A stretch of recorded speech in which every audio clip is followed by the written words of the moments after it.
जाएगा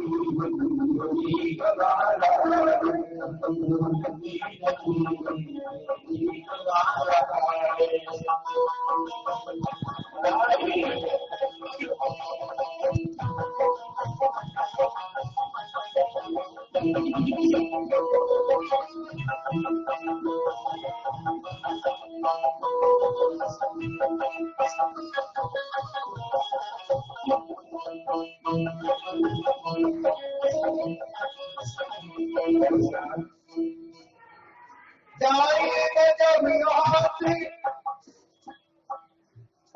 कोई नशा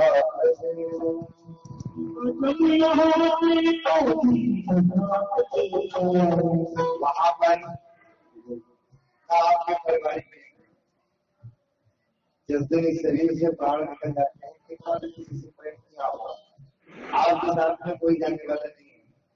दो चीजें जाएंगी ये वाली कौन कौन सी? एक तो अपने सीधे हाथ से किया हुआ दान,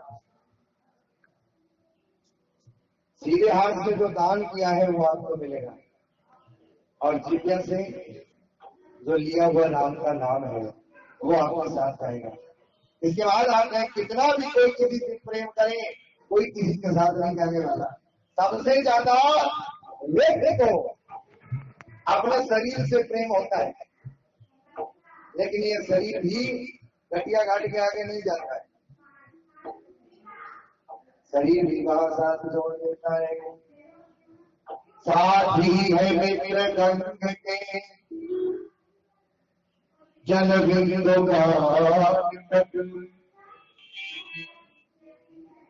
तेरिया भी संग निभाए केवल परिवार के सब लोग चले स्मशान तक वे काम संग निभाए केवल अग्निदान तक। इससे आगे जाए अब कुछ नहीं करना है, कितना भी किसी से स्नेह प्रेम लगा लो, लेकिन जिसके बाद दो चीजें, केवल राम का नाम और किया हुआ हाथ का दान।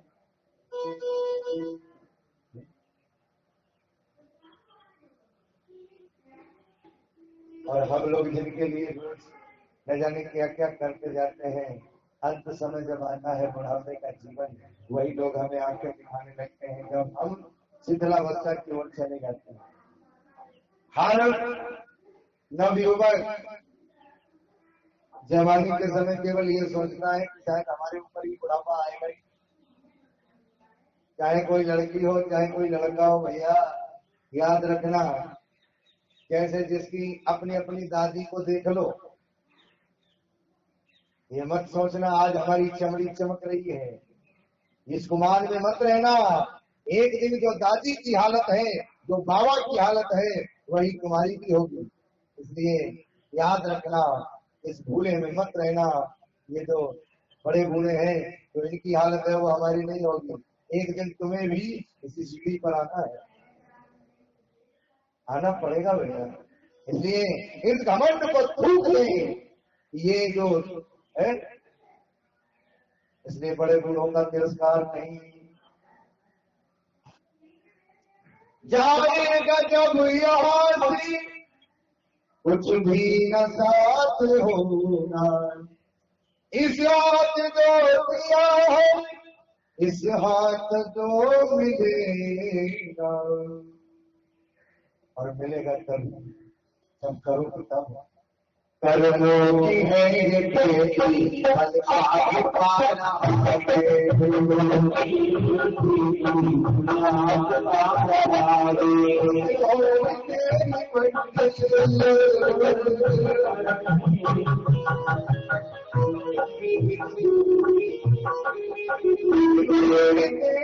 मंजिल किसी को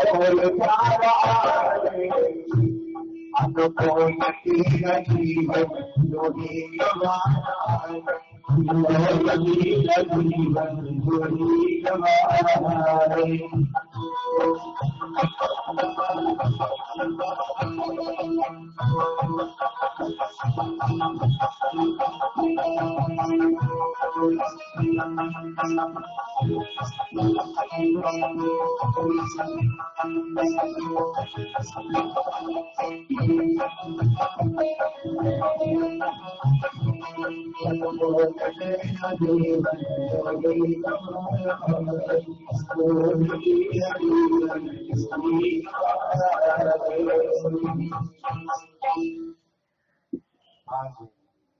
अंधकारी मेहमान में बैठ करके जाने लगा घर।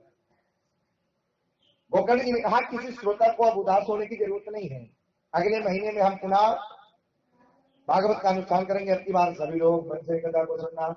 सावन के महीने में गोकर्ण जी ने पुनः भागवत जी का अनुष्ठान किया। अब की बार गजब हो गया। अब की बार सभी श्रोताओं ने बड़े मन से कथा को सुना और कथा सुनने के बाद सबके लिए श्री व्यास जी लिखते हैं, सबके लिए दीवान प्रकट हो गया। अयोध्यावासिनः सर्वे यथा रामेण संगताः।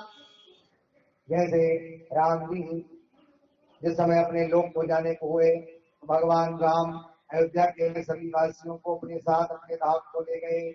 ऐसे ही भागवत की कथा को सुनकर व्यास जी लिखते हैं कि यहाँ भी जिसने भी जो मनोकामना की वो भगवान की कथा को सुनकर के पूर्ण हुई। इधर नारद जी ने एक प्रश्न और किया, महाराज जिस भागवत की कथा को आप सुनाने के लिए जा रहे होंगे उस भागवत की विधि क्या है, कैसे करानी चाहिए, ये महाराज हमको बताइए।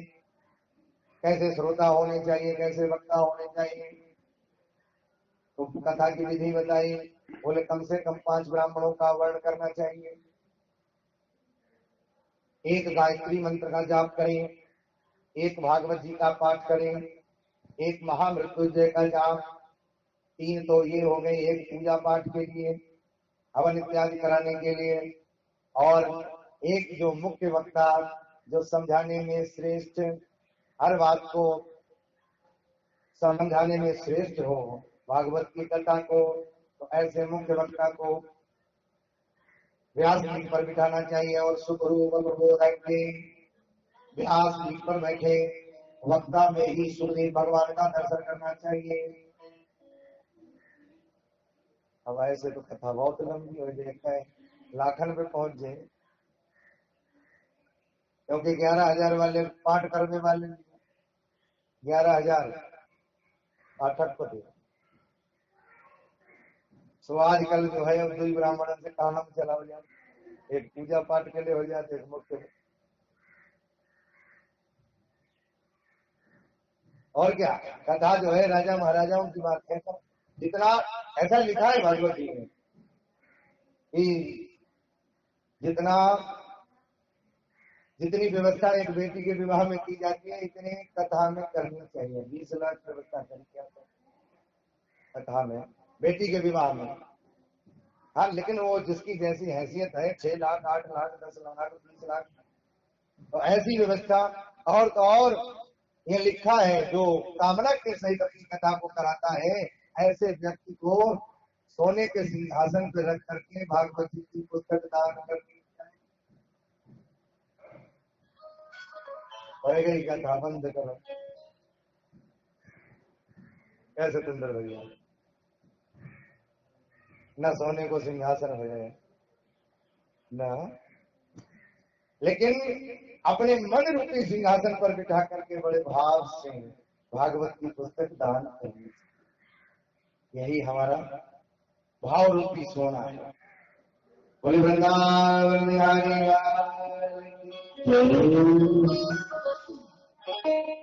तो कहा कि वक्ता में ही सुखदेव भगवान का दर्शन करना चाहिए, बड़े भाव से कथा को सुनना चाहिए और कथा की जितनी भी बातें हैं अपने मन में उतारनी चाहिए। इसके पश्चात श्रोता कैसा, वक्ता कैसा होना चाहिए, वक्ता के लक्षण बताए। वक्ता के लक्षण के रूप में श्री सुखदेव भगवान कहते हैं कि राजन, वक्ता भले ही ज्ञानी न हो, क्योंकि ज्ञानी ही ज्यादा अभिमानी होते हैं। ज्ञानी ज्यादा अभिमानी होते हैं। तो वक्ता भले ही ज्ञानी न हो, लेकिन राम कृष्ण का भक्त जरूर होना चाहिए। उसमें भक्ति के लक्षण अवश्य हो। प्याज लहसुन न खाने वाला सात्विकी ब्राह्मण होना चाहिए, ब्राह्मण ही होना चाहिए, तब कथा फलदायी है। ब्राह्मण ही, वरना है तो काउशीला भदौरिया को कराएंगे। पहली बात तो जो लिखी है कि ब्राह्मण ही होना चाहिए, और चलो अगर ब्राह्मण ना ही है तो चलो पुरुष हो। अब तो हर जात में हो गए। पहली बात तो ये है कि ब्राह्मण ही चलेगा। हालांकि ठाकुर लोग तो ज्यादातर ब्राह्मण ही, लेकिन हो सकता है कोई आनंद में मस्ती में ज्यादा ढोला रसिया सुने, ढोला रसिया वाले पीछे चल भी रहे, लेकिन स्त्री नहीं। आप जितना पुण्य नहीं करोगे उतना पाप कमा लोगे भैया। ज्यादा कहूंगा नहीं, इसलिए स्त्री नहीं। प्रथम तो यही कि ब्राह्मण ही होना चाहिए। दूसरा ये कि ब्राह्मण हो और भक्त हो, कथा के प्रति भगवान के प्रति श्रद्धा हो, ज्यादा लालची न हो।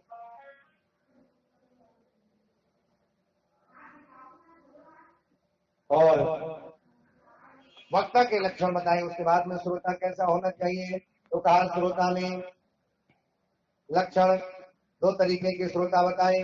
कौन कौन से श्रोता बताए? बोले श्रोता दो तरीके के होते हैं। एक श्रोता होता है सूप टाइप के, और एक होता है चलनी के टाइप का। सूप क्या करता है? बोले अच्छा अच्छा ग्रहण करता है, और बेकार बेकार जो है वो बाहर कर देता है। श्रोता नंबर एक का ये बताया है, जो माल अच्छा लगे पंडित जी के मुख से निकला हुआ, उस माल को तो ग्रहण कर ले, बाकी जो अनर्गल बातें हैं उनको हमें नहीं लेना है। दूसरे नंबर पर बात बताई। अच्छा, दूसरे नंबर पर इसके विपरीत एक श्रोता चलनी के चाहे। चलनी क्या करती है? चलनी में माल माल सब बाहर और गंदगी सब भीतर। आते तो हर तरीके के हैं, सूप प्रकार के, सूप प्रकृति के श्रोता भी आते हैं और चलनी वाले भी आते हैं। और श्रोता जो सूप प्रकार के होते हैं वो पंडित जी की बात का अनुसरण अच्छी अच्छी बातों का कर लेते हैं। अच्छा, चलनी वाले पंडाल ना बढ़िया लगो, पंडित जी कैसे बोल रहे, जब कथा तो सुना ही ना है, इस लोग एक को ना है, भजन तो गाता ही ना, चुटकुला एक को मिलो नहीं। ये सब चलनी वाले श्रोता कमी निकालने आते हैं। श्रेष्ठ श्रोता वो है जो अच्छाई ग्रहण करे है। इस प्रकार से श्रोता वक्ता के लक्षण बताने के बाद में अब श्री सूत जी से सौनकादि ऋषियों ने पूछा, जिस कथा को आप हमें सुनाने के लिए जा रहे हो, ये सबसे पहले किसने सुनी? कहा इसकी रचना कैसे हुई, क्यों हुई, कैसे हुई, कब हुई, कहाँ हुई, ये हमको बताइए। तो अब भागवत जी की रचना के बारे में श्री सूत जी बता रहे हैं। आइए एक बार भगवान नाम संकीर्तन करें, उसके बाद में भगवान की आगे की कथा भागवत की रचना कैसे हुई।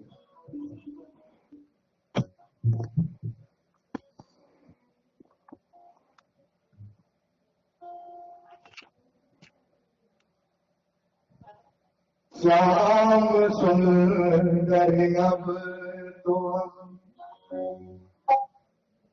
आशिक तुम्हारे होंगे, श्याम सुंदर अब तो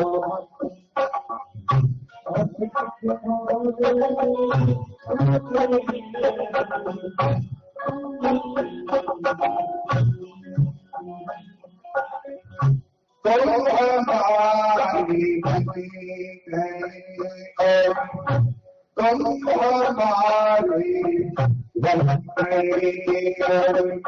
हम तुम्हारे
पर एक बार की बात है, उत्तराखंड की पावन भूमि में व्यास जी अपने आश्रम पर विराजमान है और व्यास जी का मुख बड़ा मलिन है, लटका है चेहरा, और चेहरा लटका है।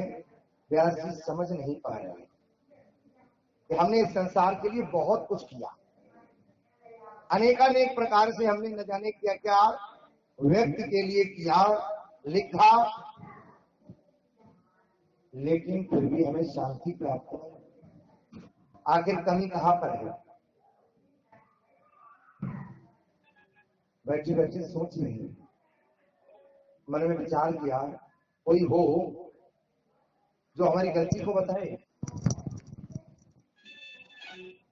बहुत समय बीत गया, बैठे हैं, बैठे बैठे व्यास जी मन में सोच रहे हैं, हमारी गलती का कोई एहसास करे, कहां पर कमी हो गई, आखिर शांति क्यों नहीं मिल रही है।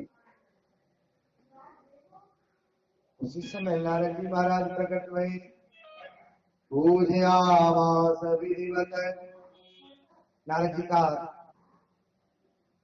महाराज पूजन किया, बैठने के लिए आसन दिया, और नारद जी ने पूछा, महाराज आप जैसा ऋषि दुखी क्यों है, आपका चेहरा क्यों लटका है? व्यास जी कहने लगे, यही तो मैं नहीं समझ पा रहा हूं। मैंने बहुत कुछ किया इस संसार के लिए, लेकिन अभी तक ये समझ में नहीं आता कमी कहां पर रह गई जो मेरे जैसे ऋषि को भी शांति प्राप्त नहीं हो रही है। नारद जी ने कहा, तो फिर हम बताएं? बोले हाँ महाराज, बिल्कुल बोले आपने अभी तक केवल अपने अभिमान के वशीभूत होकर के कि मैंने ऐसा प्राणियों के लिए लिखा है, मैंने ऐसा प्राणियों के कल्याण के लिए किया है, आपने अभिमान के वशीभूत होकर के 4 वेद 6 शास्त्र और 17 पुराण बनाए। ये केवल आपने अपनी योग्यता दिखाने के लिए बनाए और अभिमान के वशीभूत होकर के उस योग्यता का प्रदर्शन आपने किया है। अब आप एक काम करिए, हमारे कहने से अपने अभिमान को छोड़ करके केवल भगवान के गुणानुवाद गाइए, जिसमें जिस ग्रंथ में एक पुराण के ऐसी रचना करो जिस पुराण में केवल और केवल भगवत गुणानुवाद गाए गए, भगवान का यश गाया जाए, भगवान के कीर्तन गाए गए, केवल ऐसे पुराण की रचना करो। व्यास जी ने जैसे ही नारद जी की बात को सुना, समझ में आ गई। बोले हाँ, ये मुझसे गलती हुई, मैंने अभी तक जो लिखा है वो मैंने मेरे योग्यता के अनुसार अभिमान में लिखा है, लेकिन अब मैं एक ऐसे पुराण की रचना करूंगा जिस पुराण में केवल भगवत गुणानुवाद से जाएंगे। तो ऐसे पुराण की रचना करने के लिए व्यास जी उद्यत हुए। नारद जी तो चले गए, इधर नारद जी ने व्यास जी को 4 श्लोक दिए थे और उन्हीं 4 श्लोकों से व्यास जी ने अब धीरे धीरे 18,000 श्लोकों की संहिता भागवत बनाने का निर्णय लिया। अब व्यास जी जो थे बहुत वृद्ध थे, शिथिल हो चले थे, हाथों से कलम पकड़ी नहीं जाती थी। तो जब हाथों से कलम पकड़ी नहीं जाती तो व्यास जी ने कहा कि अब हमारे बस से बाहर है और पुराण है बहुत लंबा। तो गणेश जी का आवाहन किया।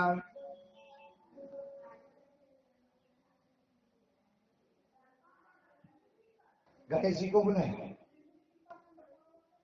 हे गौरी के नंदन, तुम्हारे चरणों में वंदन और हम सभी करे बैठे।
सभी आए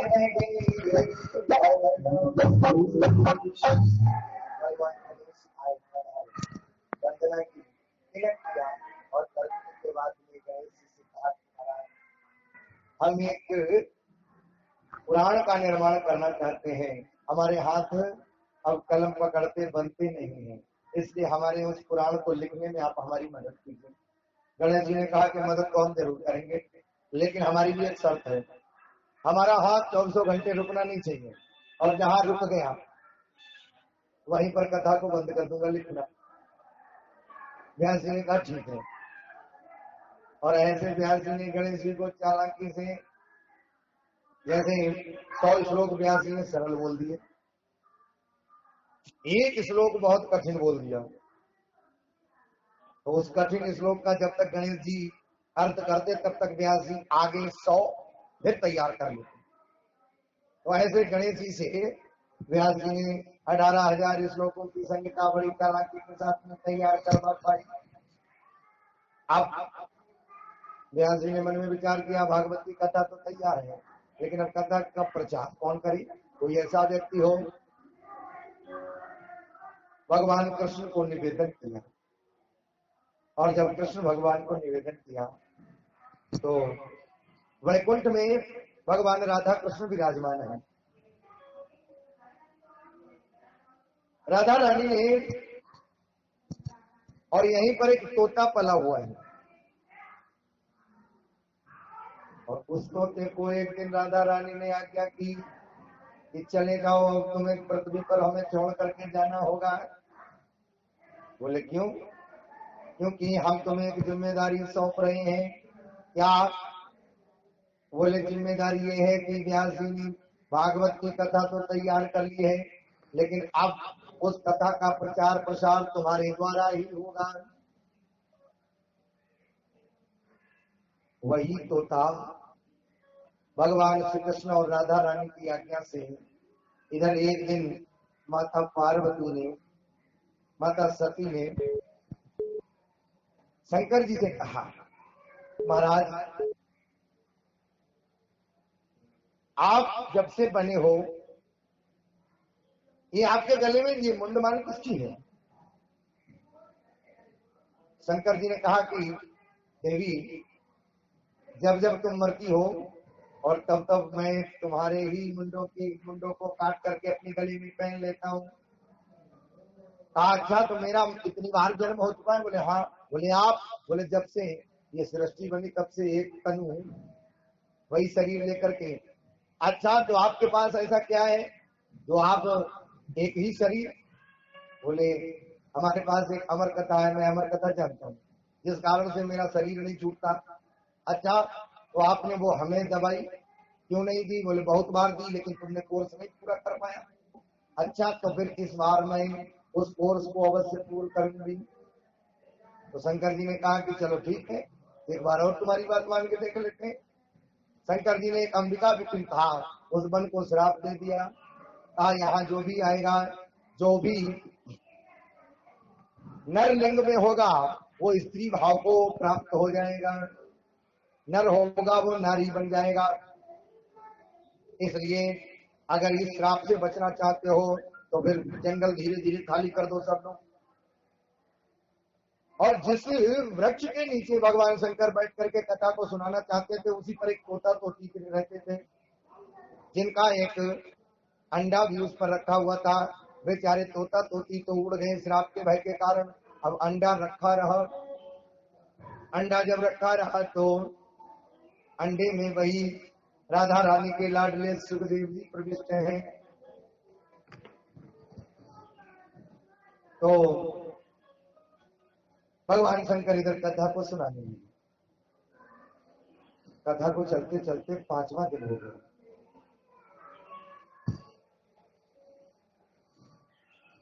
अंडा नहीं पूछा। 6ठा दिन हुआ,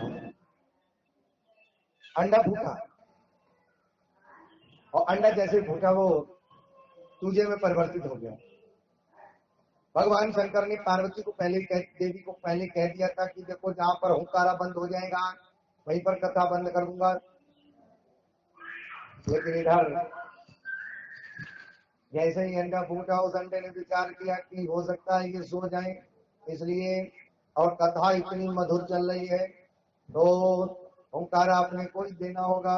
इधर कथा आई द्वादश स्कंद में भगवान शंकर देवी सती को सुना रहे हैं। देखो देवी भगवान जब स्वधाम जाने को हुए तो उसी समय उद्धव को ज्ञान दे रहे हैं और इतना ही जैसे कहा वैसे ही एकदम पर देवी सती को नींद आ गई।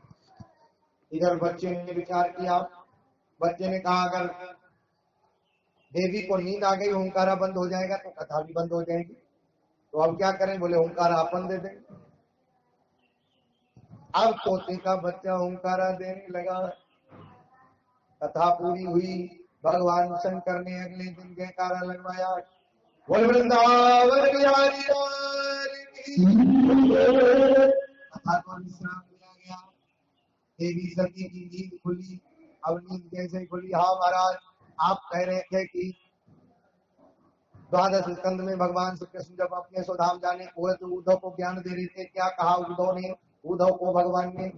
ओहो देवी, ये तो कथा मैं कई बहुत देर पहले कह चुका हूँ। अच्छा, तो हुंकारा कहा? हुंकारा मुझे नहीं पता, मैं तो सो गई थी। अब जैसे शंकर जी ने तब शंकर देखे ऊपर अपने ही बड़ वृक्ष के ऊपर एक तोते की बच्चे को देखा। अनाधिकारी चेष्टा करने के कारण अरे भैया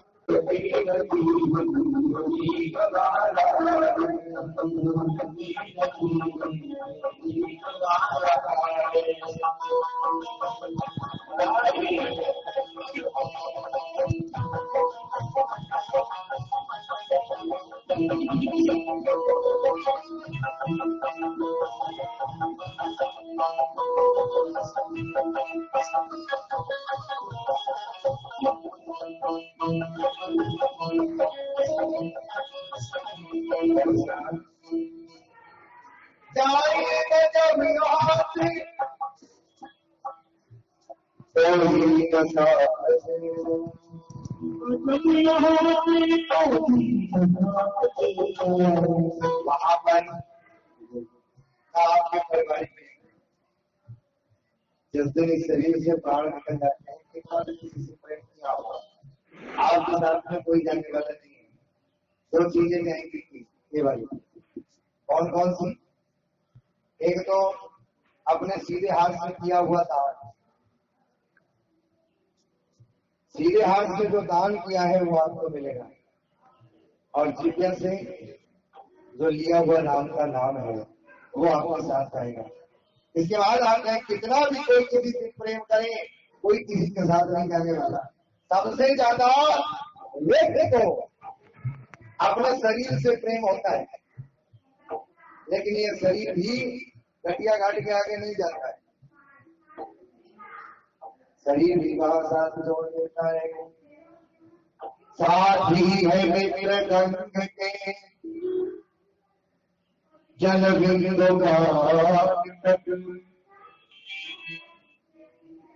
तेरिया भी संग निभाए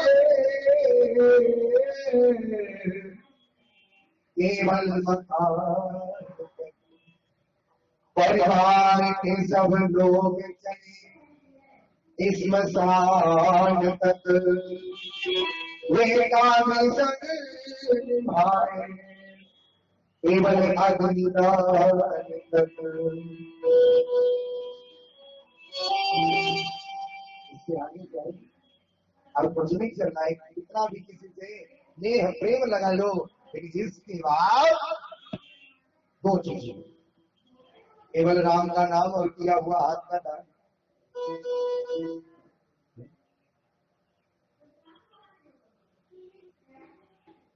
और हम लोग जिनके लिए न जाने क्या क्या करते जाते हैं, अंत समय जब आता है बुढ़ापे का जीवन, वही लोग हमें आंखें दिखाने लगते हैं जब हम शिथिलावस्था की ओर चले जाते हैं। हर नवयुवक जवानी के समय केवल ये सोचता है कि शायद हमारे ऊपर ही बुढ़ापा आएगा ही। चाहे कोई लड़की हो चाहे कोई लड़का हो, भैया याद रखना, जैसे जिसकी अपनी अपनी दादी को देख लो, ये मत सोचना आज हमारी चमड़ी चमक रही है, इस गुमान में मत रहना। एक दिन जो दादी की हालत है, जो बाबा की हालत है, वही तुम्हारी भी होगी। इसलिए याद रखना, इस भूले में मत रहना। ये जो बड़े बूढ़े हैं, जो इनकी हालत है वो हमारी नहीं होगी। एक दिन तुम्हें भी इसी सीढ़ी पर आना है, आना पड़ेगा भैया। इसलिए इस घमंड को थूक दे, ये जो है, इसलिए बड़े बूढ़ों का तिरस्कार नहीं। जाएगा जब यहाँ से कुछ भी न साथ होना, इस रात जो